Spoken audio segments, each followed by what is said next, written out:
What if I told you, this movie was never actually about a kidnapping? Millions of people watched Prisoners, feeling the suffocating panic of a parent's worst nightmare. But almost nobody understood the real, underlying trap the director set for us. And the scariest part? The true monster of the story was hiding in plain sight from the very first frame. To truly understand Prisoners, you have to understand exactly how the director, Denis Villeneuve, manipulates your subconscious from the very first frame. Most Hollywood thrillers start with a jolt of energy, a chase, a scream, a sudden act of violence. But Prisoners does something far more insidious. It forces you into a gray, freezing Pennsylvania winter where the air itself feels heavy. Look closely at the opening shot. A deer in the woods, a quiet prayer, a father and son. It feels safe, but the camera is completely static, trapping the characters in a rigid box. The color palette is stripped of warmth. There are no vibrant blues or bright yellows here. There is only a suffocating, muddy reality. This isn't just a setting. It's a psychological canvas. The director is intentionally making you feel uncomfortable, dampening your senses so that when the sudden disappearance of the two young girls happens, it doesn't just feel like a plot point, it feels like a physical blow to the stomach. From the moment the investigation begins, the movie sets up a classic narrative trap for the audience. We are introduced to Detective Loki, a hyper-competent, intensely focused investigator who has never failed to solve a case. We see the suspicious RV. We see the erratic, childlike suspect Alex Jones. Every trope of a standard police procedural is laid out right in front of us. But this is exactly where the movie tricks you. Prisoners is not a whodunit. It intentionally leaves clues scattered in the background that don't make sense if you are just looking for a simple kidnapper. The narrative structure purposefully splits our attention between Loki's sterile, methodical law enforcement approach and Keller Dover's raw, agonizing desperation. Nothing feels stable because the film is actively pulling the rug out from under the conventional justice system, forcing you to question who you should actually be rooting for. But this is where things become deeply disturbing. As the clock ticks past the critical 48-hour mark, the focus shifts entirely away from finding a suspect and zeroes in on a much darker theme: the terrifying velocity at which human morality completely disintegrates under extreme pressure. We watch Keller Dover, a man who prides himself on being a protector, a provider, a man of faith, begin to fracture. The script doesn't just show his grief, it details his psychological transition from a victim into a predator. When the police are forced to release Alex Jones due to a lack of physical evidence, the movie presents the audience with a horrifying mirror. It forces you to look at Keller's rage and ask yourself the ultimate taboo question. If the law failed your child, how far into the darkness would you walk to bring them back? By the end of this opening act, the lines between good and evil are already completely blurred. The traditional hero of the story is gone, replaced by a desperate father on the verge of committing an unforgivable act. The stage is set for a brutal descent into an ethical wasteland. But nobody noticed the smallest, most subtle detail hidden in the background of the police station interrogation room. A clue so quiet, it completely rewrites the real motivation behind Alex Jones's silence. To understand how deep this trap truly goes, we have to look at what was happening behind the lens. To build a thriller that genuinely traumatizes an audience, you can't rely on green screens and comfortable studio lots. Denis Villeneuve and master cinematographer Roger Deakins understood that psychological tension is born from physical reality. When you watch Hugh Jackman and Jake Gyllenhaal freezing, soaking wet, and visibly exhausted on screen, that isn't acting. That is survival. The production was intentionally shot during a brutal, biting winter in Georgia, which was doubling for Pennsylvania. Deakins made a radical creative choice. He refused to use standard Hollywood artificial rain towers or massive backlighting rigs for the exterior night scenes. Instead, the crew had to wait for actual overcast, miserable weather or use specialized, low-profile water diffusers that mimicked natural sleet. The actors were subjected to hours of real freezing rain. This grueling environment bled directly into the performances. The raw, jagged edge in Keller Dover's voice wasn't just a stylistic choice. It was the physical result of an actor pushed to his absolute physical limits by a director obsessed with authentic suffering. But the true hidden genius lies in the visual geometry engineered by Roger Deakins. Look at how the interior spaces are constructed. The police station, the Dover home, and most importantly, the abandoned apartment where Alex Jones is held captive. The production team didn't just find an old building, they completely retrofitted an abandoned structure to create a claustrophobic maze. Deakins used incredibly wide lenses inside tiny cramped rooms. Why? Because it distorts the background, making the walls feel like they are closing in on the characters while keeping everything in razor-sharp focus. Notice the lighting in the interrogation scenes. There are no dramatic, stylized shadows. It is lit with flat, institutional, buzzing fluorescent light. It strips away the cinematic glamour, making the viewer feel like they are watching a real, raw, uncomfortable piece of documentary footage. You aren't watching a movie, you are trapped in the room with them. What many casual fans don't know is that the original assembly cut of Prisoners ran for over 3 hours. It was a sprawling, hyper-violent masterpiece that almost received an NC-17 rating from the MPAA due to the sheer intensity of its psychological horror. In the unreleased, deleted sequences, Keller Dover's descent into madness was mapped out in agonizing detail. The interrogation of Alex Jones included much longer, highly disturbing psychological mind games, showing Keller completely losing his grip on reality days before he actually breaks down. The studio forced Villeneuve to cut over 30 minutes of footage to secure an R rating and keep the theater runtime manageable. Yet even with those scenes removed, the ghost of that longer, darker cut remains in the agonizingly slow pacing and heavy silences that define the film's second act. The production secrets show us the physical craftsmanship behind the nightmare. Every drop of rain, every buzzing fluorescent light bulb, and every cold stone wall was calculated to break down your psychological defenses. But while the actors were fighting the elements on set, a much deeper, hidden war was being waged within the characters themselves. Nobody noticed that the specific tattoos engraved onto Detective Loki's hands aren't random criminal markings. They are the ultimate clue to a dark past the movie never explicitly names. To uncover the hidden reality of who these men truly are, we have to peel back the layers of their psychology to truly understand the psychological warfare of Prisoners. We have to strip away the plot and look at the terrifying deconstruction of Keller Dover. On the surface, Keller is the quintessential American patriarch. He's a survivalist, a contractor, a man of faith who recites the Lord's Prayer while hunting. He believes he can protect his family from anything. But the moment his daughter is taken, his entire identity doesn't just fracture, it implodes. Keller's psychological driver isn't just grief, it is a paralyzing, narcissistic guilt. Because he couldn't protect his child, his brain completely rejects the slow, methodical rule of law. He turns to an Old Testament mentality, an eye for an eye, blood for blood. The trauma causes a massive moral regression. Watch how Hugh Jackman plays him. His posture changes from an upright protector to a hunched, predatory animal. By kidnapping and torturing Alex Jones, Keller subconsciously believes he is taking control. In reality, he is building his own cage. He becomes the very monster he claims he is trying to hunt down. On the exact opposite side of this psychological mirror stands Detective Loki. Played with a brilliant, understated neurosis by Jake Gyllenhaal, Loki is a man completely devoid of a personal life. Notice how we never see his home. We never see a partner, a family, or a friend. He exists entirely within the boundaries of his cases. Loki's core driver is a severe, hyper-focused obsession born from suppressed trauma. He has a physical tic, an involuntary rapid blinking of the eyes, that flares up whenever the case hits a dead end. This isn't just a random acting choice, it's a physical manifestation of a mind under catastrophic stress. Unlike Keller, who explodes outward with rage, Loki implodes. He represses his emotions behind a wall of cold, analytical law enforcement procedures. He represents modern institutional justice, deeply flawed, painfully slow, but bound by a strict moral code. Loki is desperately trying to solve an external maze because it's the only way he can keep the chaos inside his own mind from breaking free. But the psychology of Prisoners extends far beyond the two leads. Look at Alex Jones, played hauntingly by Paul Dano. Alex's psychology is one of arrested development and severe regression. He has the mind of a 10-year-old trapped in the body of a broken young man. He doesn't speak in sentences, he whimpers in fragments. He is the ultimate tragic instrument, a victim of past trauma who has been physically and mentally broken so completely that he can no longer distinguish between safety and captivity. When Keller tortures him, it isn't just an interrogation, it's a deeply uncomfortable psychological mirroring. Keller is using absolute brutality on a boy who possesses the psychological capacity of the very daughters Keller is trying to save. It is a devastating commentary on how trauma propagates itself down a line of innocent victims.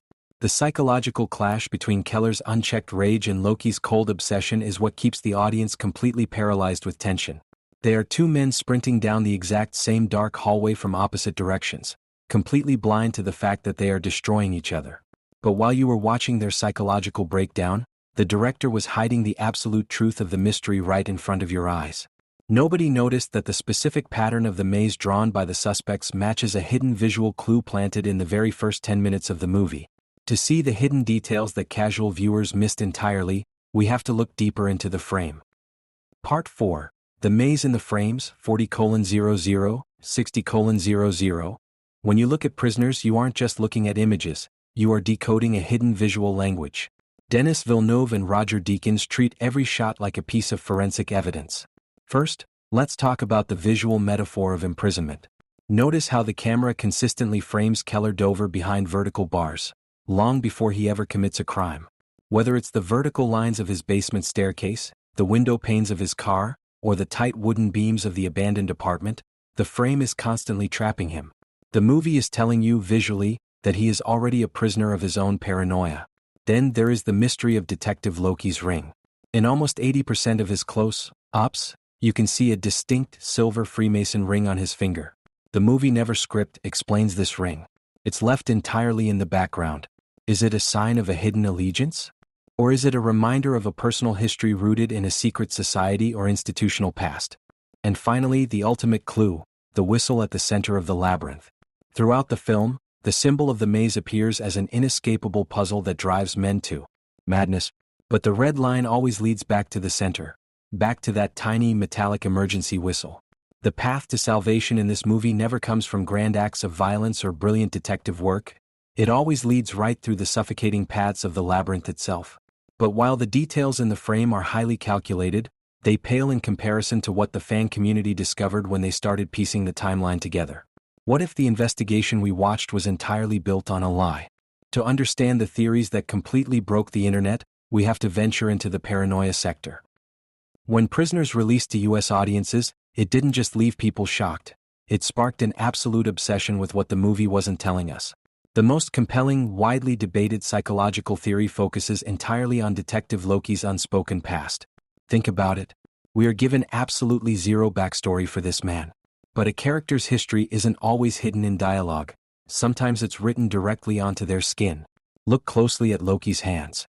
He bears distinct, faded tattoos. An unstyled cross on his knuckle, a reversed compass star, and a prominent Freemason ring on his finger. The theory suggests that Loki wasn't always a decorated detective. He was once a product of the very same broken, institutionalized system that bred the film's kidnappers. His tattoos match the style of juvenile detention markings from the region. This implies Loki spent his youth trapped in a psychological maze of his own. He became a detective not out of a noble desire for justice, but as a hyper-fixated, obsessive coping mechanism to combat his own childhood trauma. When he hunts for the missing girls, he isn't just trying to save them. He is desperately trying to rewrite his own unresolved past. But there is a far more disturbing, macroscopic theory that shifts the entire movie from a crime thriller into a terrifying cosmic allegory. This theory argues that Prisoners is a literal, calculated war against faith, where every main character represents a different stage of spiritual collapse. Look at the antagonist, Holly Jones. She explicitly states her motive. Her and her husband's kidnapping spree began as a literal war on God to make people lose their faith. They wanted to turn devout, peaceful parents into demons. If you view the film through this lens, the villain actually succeeded. He begins the movie reciting the Lord's Prayer while hunting with his son. He considers himself a righteous man of God. Yet, by the middle of the film, his faith completely deconstructs. He is reduced to an absolute state of moral bankruptcy, torturing a defenseless young man in an abandoned room. The theory poses a chilling conclusion. The physical kidnapping of the children was just a byproduct. The real psychological harvest was the permanent destruction of Keller Dover's soul. This brings us to the absolute darkest fan theory surrounding the film's third act, the dying hallucination hypothesis. This is a concept that US audiences dissect endlessly. The theory suggests that the final, frantic sequence where Detective Loki drives through the blinding rain, bleeding heavily from a head wound to save little Anna, never actually happened in reality. Notice how the visual language of that specific sequence completely changes. The harsh, realistic lighting drops away, replaced by surreal, bleeding halos of red and blue police lights reflecting off a rain-slicked windshield. The pacing becomes dreamlike, almost impossibly fast, defying the grounded physics established in the first 2 hours of the film. Adherents of this theory believe that Loki succumbed to his head injury in the house, and this high-speed rescue was merely a final, desperate firing of his dying neurons, a psychological projection of the perfect closure he could never achieve in life. It leaves the real ending of the movie completely bleak, buried out in the freezing dark. Whether you believe Loki is a reformed criminal, a tragic hero, or a dying man trapped in his own final thoughts, one reality remains undeniable. The psychological traps in this film run far deeper than a standard Hollywood script. These theories prove that the audience is just as desperate to find a clean way out of the maze as the characters themselves. But while fans were busy constructing these massive theories about the characters' pasts, they missed a terrifying real-world parallel. The director didn't just invent this labyrinth for cinematic suspense. He modeled it directly after a shocking psychological phenomenon used by modern institutions to systematically control human behavior. To understand how Prisoners mirrors the manipulation of our actual reality, we have to look at the real-world connection. When Prisoners first debuted, audiences viewed it as a brilliant, self-contained psychological thriller. But looking at it today, the film plays out like a terrifyingly accurate prophecy of modern society. It isn't just a story about a kidnapping. It is a masterclass in how institutional failure combined with systemic panic completely bypasses human due process. Think about how the community reacts the moment crisis hits.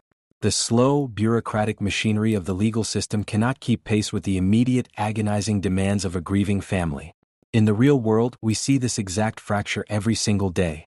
When the institutions designed to protect us move too slow or fail to provide instant answers, society doesn't wait. We immediately default to tribalism, hysteria, and unchecked vigilantism. The movie forces us to look into a mirror and realize that civilization is merely a thin veneer, one family tragedy away from snapping completely. But there is an even deeper, more insidious connection to our modern reality, the psychological phenomenon of the echo chamber. In the film, Keller Dover isolates himself inside a closed loop of his own biases. He looks at Alex Jones and decides he is guilty based purely on emotion, completely disregarding the lack of physical evidence. Once that cognitive bias locks in, every single action Alex takes is twisted to fit Keller's narrative. This is the exact architectural blueprint of modern social media algorithms. Platforms are engineered to feed on outrage and confirmation bias. They isolate us in digital echo chambers, starving us of objective truth while constantly heightening our fear and anger.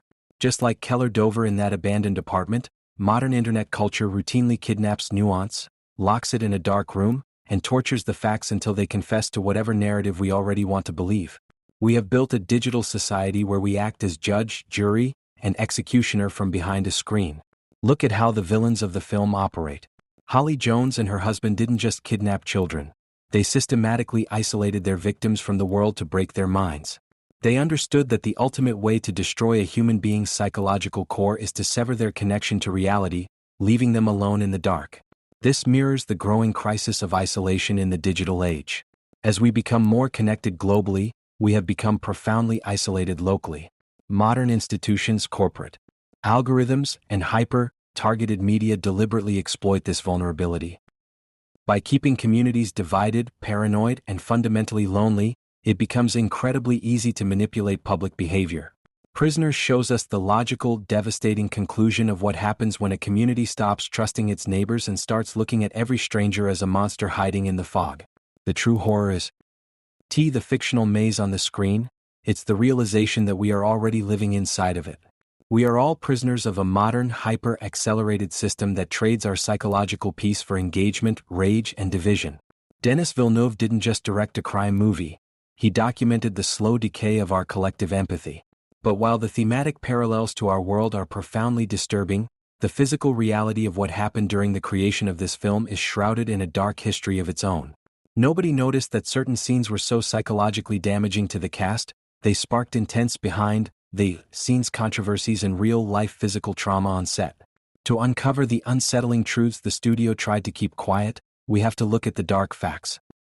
When you watch a psychological thriller this suffocating, the darkness doesn't just stay on the script, it bleeds directly into the people making it.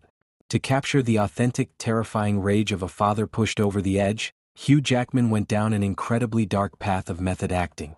He didn't just memorize lines. He spent weeks obsessively reading real-life accounts of child abductions, listening to actual agonizing emergency calls from panicked parents, and studying the psychological profiles of vigilantes.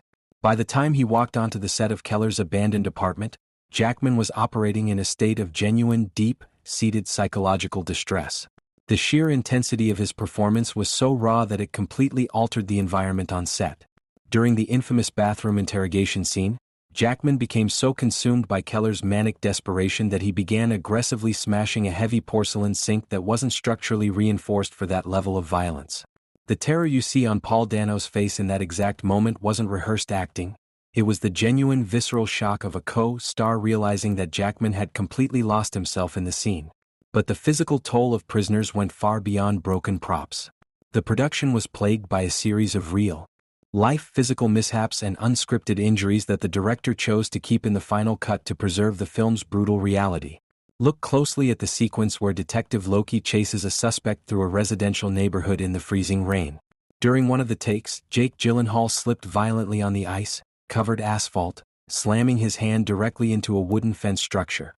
Instead of breaking character or calling for a medic, Gyllenhaal channeled the sudden, sharp surge of adrenaline and physical pain directly into Loki's frantic pursuit. Similarly, during the claustrophobic, high-intensity struggle inside the Dover household, multiple actors walked away with severe bruising and strained muscles. The crew reported that the atmospheric misery of shooting in constant, freezing wet conditions created a volatile, hyper-stressed environment where the physical lines between a cinematic stunt and actual, painful combat became completely blurred. Beyond the physical set, a massive, silent war was being waged behind closed doors with the Motion Picture Association of America. The original cut delivered by Denis Villeneuve was deemed far too psychologically damaging and visually explicit to receive a standard commercial release. The ratings board threatened the studio with a restrictive NC-17 rating, focusing heavily on the extended, unrelenting brutality of the torture sequences. The board argued that the film didn't just depict violence. It forced the audience to participate in a prolonged, agonizing simulation of psychological torture. Villeneuve was forced into a meticulous, frame-by-frame editing battle, trimming back fractions of seconds of explicit blood and physical trauma to satisfy the censors. Yet, the true controversy remains. Even with those cuts, the film successfully bypassed the censor's intent by leaving the most disturbing elements completely alive inside the viewer's imagination. When the final act of Prisoners begins to close, Denis Villeneuve pulls off one of the most brilliant, agonizing narrative maneuvers in modern cinema history. Most conventional Hollywood thrillers are built on a contract with the audience, a promise that by the time the credits roll, all chaos will be ordered, the mystery will be solved, and balance will be restored to the world. But Prisoners completely tears up that contract. The final sequence is designed to function not as a resolution, but as a psychological trap. Villeneuve deliberately shifts the camera's perspective, stripping away your bird's-eye view of the world and locking you directly into the limited, desperate perspective of the characters on screen. The atmosphere becomes completely quiet, suffocated by the cold winter air and an overwhelming, deafening silence. The director is forcing your brain to work in hyperdrive, making you scan every square inch of the frame, desperate for a clean answer that the movie is actively trying to withhold from you. Look at the visual composition of the final scene. We see Detective Loki standing in the freezing dark outside the Jones property. The case is technically closed, the media is moving on, and the crime scene investigators are packing up their gear. Everything about the visual framing tells you the story is over, except for the sound design. Villeneuve and his sound engineering team layer a tiny, almost imperceptible audio cue beneath the heavy wind, a faint, distant vibration that shatters the silence. But notice how the camera handles this. It doesn't cut away to reveal the source. It stays completely frozen on Loki's face, tracking the exact microseconds it takes for his expression to shift from exhaustion to sudden, sharp alertness. The film refuses to give you the satisfaction of a visual confirmation. It forces you to rely entirely on your own senses, effectively transforming the audience into an active participant in the investigation. You are no longer just watching a detective. You are trapped in the exact same state of agonizing suspension. This choice to cut the film to absolute black at the moment of highest tension is a masterstroke of psychological manipulation. By refusing to show you what happens next, the director ensures that the movie never truly ends. It leaves the ultimate fate of the Dover family permanently suspended in mid-air. If Villeneuve gave you a neat, tidy ending, where a rescue occurs on screen, the tension would dissipate the moment you turned off the video. You would walk away satisfied and your brain would file the story away as completed. But by denying you that closure, the story remains alive, breathing, and deeply unsettling inside your subconscious hours, days, and weeks after watching it. The movie successfully turns the audience into its final prisoner, leaving you walking in circles inside a narrative maze that has no exit. When that screen cuts to black and the faint sound of that whistle echoes through the dark, the movie isn't just testing Detective Loki. It is testing you. Denis Villeneuve left us in that freezing yard for a reason. He wanted to see what your mind would do when stripped of absolute certainty. If you believe Loki turns around and digs up that yard, you are choosing a Hollywood ending born out of desperation. But if you believe the wind simply swallowed the sound, leaving Keller buried in the dark forever, you have officially accepted the absolute, unyielding cruelty of the maze. So now I have to ask you. When the credits roll, was justice actually served? Was salvation finally pulled out of the freezing ground? Or was the audience the ultimate victim of a brutal psychological manipulation? I need you to do something very specific right now. Do not write a long paragraph. Down in the comment section below, comment only one word after watching this breakdown. If you believe he was found, type, saved. If you believe the movie ends in total darkness, type, trapped. Let me see exactly how many of you made it out of the maze. Or if you're still stuck inside.